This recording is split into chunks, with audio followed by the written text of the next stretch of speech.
Hey, and welcome to a little bit of a different Breath of the Wild video today on the channel, and this is about the one tool that you have to know about when you're playing Breath of the Wild. Casually, speed run, challenge run, it doesn't matter. This is literally the best tool for any game that I've ever seen. Any game, not a speedrun game, any game ever.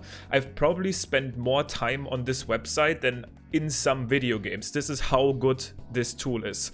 This is the Breath of the Wild object map, and the original base model of this map was done by Mr. Cheese, but Leo in the Breath of the Wild Discord has basically written a completely new version of this tool. Shoutouts to him, and I'm gonna show you guys this tool and how incredible it really is. But before I do that, only 16% of my viewers are subscribed to my channel, so if you could check real quick if you are subscribed already and you want to see more Breath of the Wild content, I would really appreciate that. But with that out of the way, let's get into the object map. So you can see the link is in the description and here on the screen.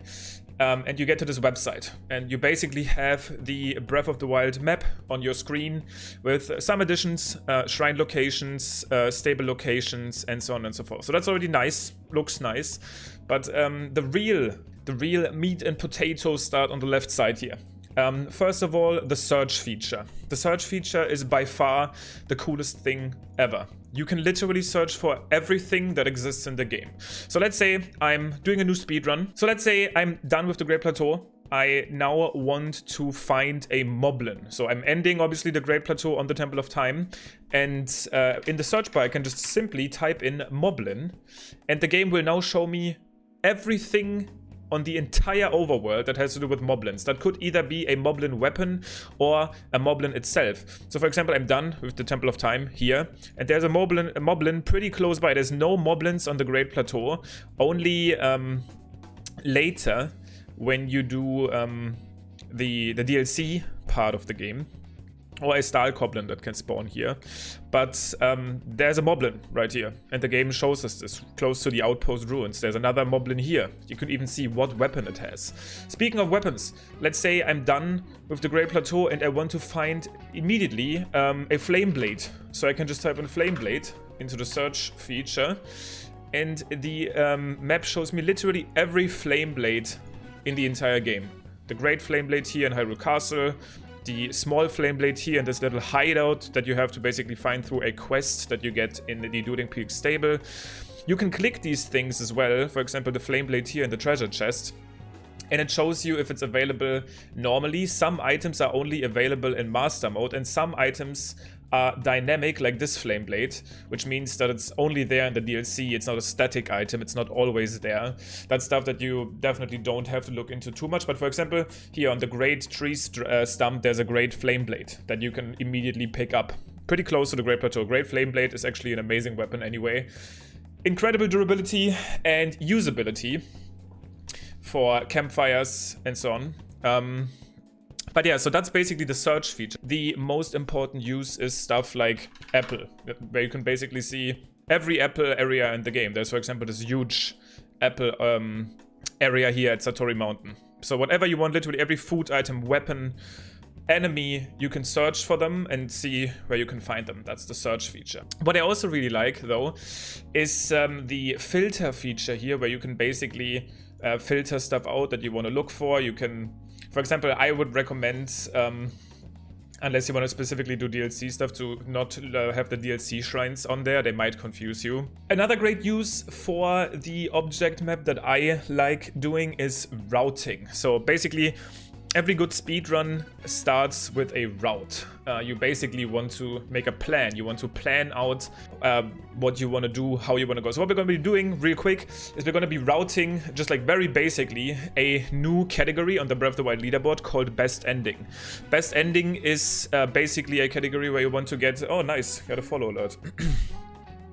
Best Ending is basically a category where you want to get the secret best ending where Zelda's smiling at you after watching all memories. And that's actually not all memories, it's only the memories that you have to find with the photo camera, like through the photo camera. You have to get all of these memories, then beat Ganon to get the best ending. That's the speedrun. So you can make up speedrun categories on your own, but I'm going to use that one as a example.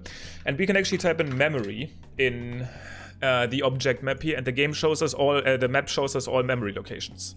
At least all the picture memory locations. There's memories at the Master Sword and the Divine Beast, but they don't matter for this category. So what we can do is we can basically use this feature here, the drawing feature, which is the #1 feature for routing, and basically draw our route. So the Great Plateau is still basically done how we always do it. We go to Stasis, we BTB to Cryonis, BTB to Magnesis, and then BTB to Bombs, and then go up with the tree launch to the Temple of Time.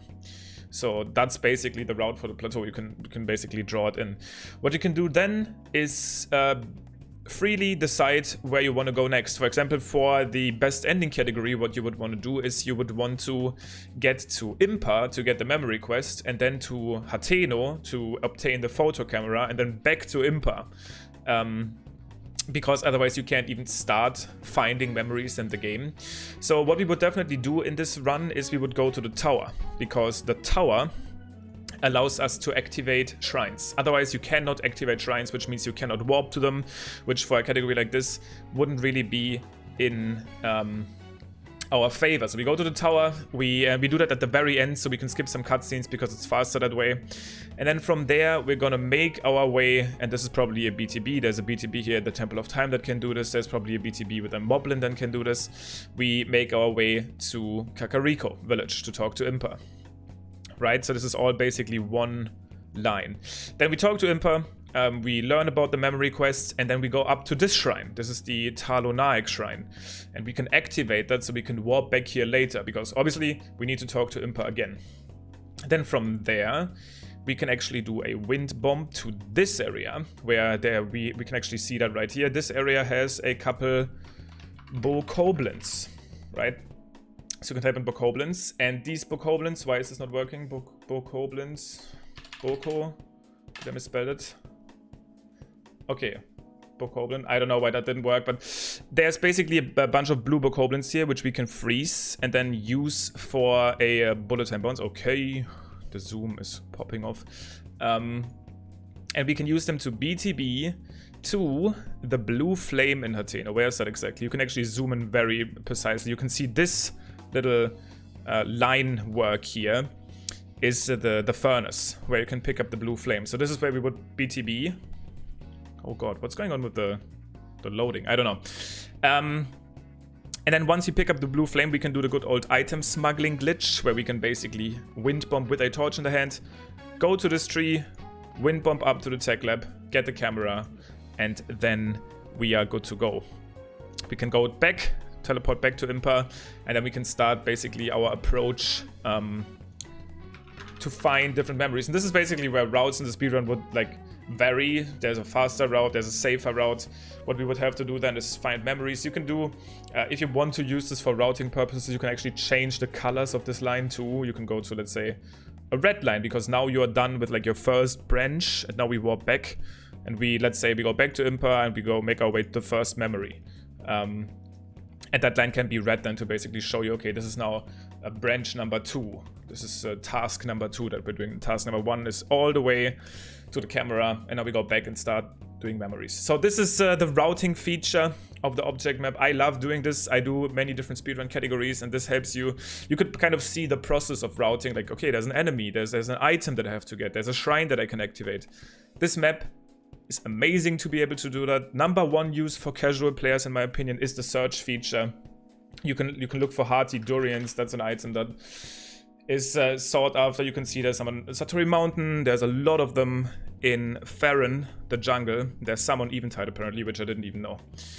But absolutely recommend this map. Link is in the description. Link on screen once again. Shoutouts to Leontino for writing this specific version of the map, which is immensely useful for speedruns. And yeah, in my opinion, you just had to know about this. So a little bit of a different video. But thank you for watching anyway, and there's going to be some speedrun content coming up soon, doing a bunch of different new categories at the moment, so you could also check out my Twitch channel at twitch.tv/Limcube if you want to see me do them live. But yeah, thank you for watching this one, and I'll see you guys in the next video.